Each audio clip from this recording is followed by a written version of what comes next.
Here comes the third question, children, where they have given us a circuit diagram and we have to find a ammeter reading and a voltmeter reading. Ammeter reading means the amount of current flowing through the circuit. Voltmeter reading means potential difference across a given resistance. Right? Let us try to understand this particular circuit first. How to understand, how to start? We must start from positive point of the battery. This is the positive point, this is the negative point. We start from positive point, we go, we can see an ammeter plus, ammeter is connected in series. Then we proceed further, we come down to a point where we see one wire is coming in and two wires are going out. Wherever such a situation comes, you must always name this particular point as I have named for you all as X. Right? So from here two wires are going. Let us carry on with the resistance way first. We carry on with the resistance first, then we have got R1 with 4 ohms. We come down to P. From here we go to resistance R2, 4 ohm, and we come down to another point where see three wires are coming. See, one wire is coming in and two wires are going out. As soon as the situation comes, again we have to name this point. So I have named for you all as Y. Is that clear? Right? And you can see X and Y are connected with wire, not a resistance. When X and Y are connected with wire, it means Y and X are at the same point. Right?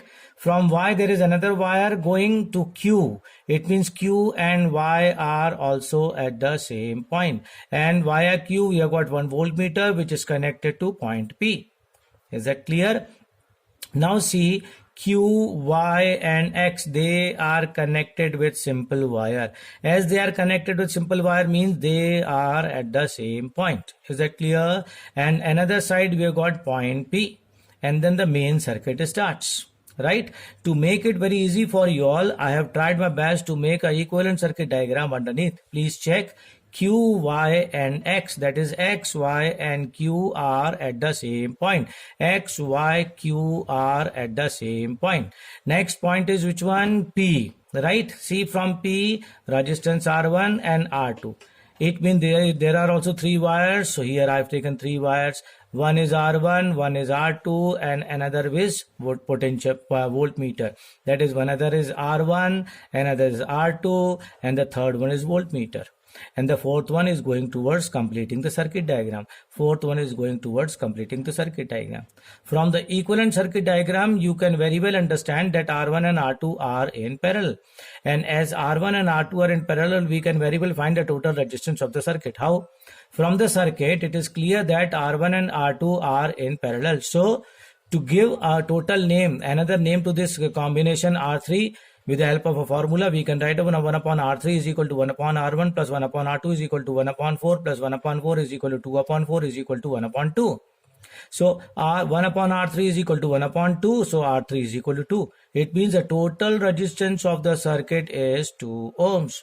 What is the total voltage of the battery? 10 volt.